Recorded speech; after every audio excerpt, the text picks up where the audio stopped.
Ssemateeka wa Uganda wa Parliament obuyinza okubaga amateeka nga gasobola okuleetebwa gavumenti n'omuntu ssekinnoomu ne gakubaganyizibwako ebirowoozo. Etteeka mu kkole y'amateeka ya Commonwealth System Uganda gyegoberera.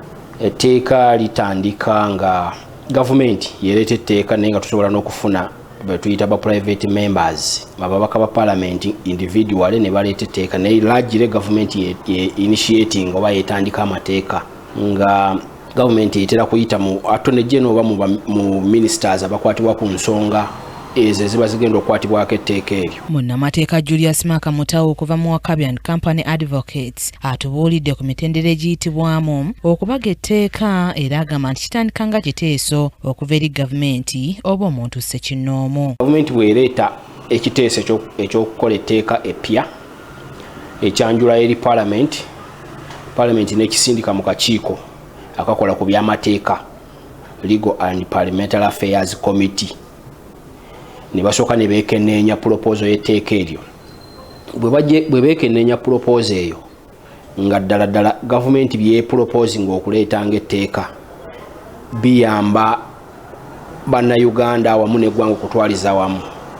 Komiti eyo ekola lipooti n'egiriza Parliament. Ekiteeso ekyo nga kireeteddwa kyanjulwa mu Parliament olwo ne kisindikibwa mu kakiiko ka Parliament akabaga amateeka. Mutaawe agamba nga akakiiko kamaze okwekenneenya ekiteeso kino kawa lipooti eri Sipiika wa Parliament ku bye kazudde oba nga tebikontana na byanfuna bya ggwanga. Wano akakiiko kayambibwako Ministry y'ebyensimbi. Mu ku bintu komiti byetunuulira kwe kuebuuza ku Ministry ya Finance oba etteeka lino eriba liri proposed oba eriteekebwa oba teriteeke ebyenfuna by'eggwanga mu katyabaga terireete omuzungu kyayita financial burden ku ggwanga o ku nsawo y'eggwanga, certificate of financial implication. Senga kizuulibwa nti etteeka erireeteddwa terina kabi konna ku byenfuna by'eggwanga then likomezebwawo mu Parliament, lipooti ekolebwa ewa Speaker n'alagira kati akakiiko era akakola ku by'amateeka kagende mu maaso okukuŋŋaanya ebirowoozo by'abannansi ku tteeka eryo. Bino nga biwedde ebbago lino lyanjulirwa Parliament okwongera okubaganyizibwako ebirowoozo nga kino kikolebwa enfunda 3 olwo ne lisindikibwa eri omukulembeze w'eggwanga. Wabula bino mu ssemateeka bikolebwa mu bbanga lya nnaku 45.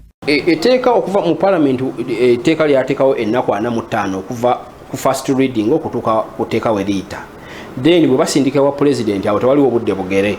President asobola okutwala obudde bwonna wawulira nti bwe yeetaaga okwekenneenya etteeka nga tanaliteekako okwekenneenya proposal y'etteeka nga tanaliteekako mukono kufuuka tteeka. Omukulembeze w'eggwanga nga amaze okussa omukono ku bbago ly'etteeka ekiddako okubakulisa mu kyapa kya gavumenti nga kino kikolebwa mu bwangu era olwo liba lifuuse etteeka era abalimenya mu kaseera ako baba bavunaanibwa. Etteeka litandika okukola okuva lweribeera gazetted okudda mu maaso.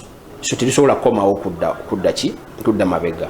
So senga wabanga wabaddeyo abantu nga bazza emisango mu makooti kitegeeza oba akyajingibwa mu mateeka malala already agaaliwo mu obudde bakyajingibwa mu makooti.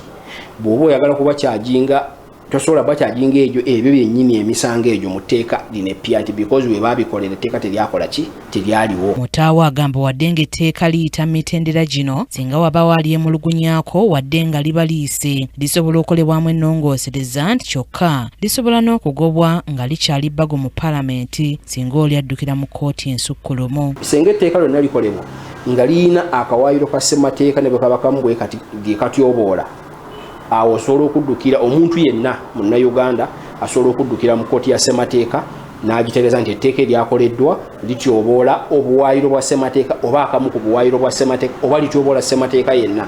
Singa ku kkooti ya ssemateeka Constitutional Court ekizuula oba ekkaanya n'omuwaabi oyo omuzungu tuyita petitioner, kkooti esobola okugenda maaso n'erangirira etteeka eryo nti limenya ssemateeka n'olwekyo ne lirangira nti fu era terina kukola. Ssemateeka era wa Parliament ebbeetwa okuyisa etteeka singa eriweereza omukulembeze w'eggwanga n'agaana okulissaako omukono emirundi egiwera 3 olwo Parliament eba esobolera ddala okuliyisa ne bwe litabaako omukono gwa Pulezidenti. Kimuli Abdallah yakusakidde eggulire lino ku KTV amalindirire.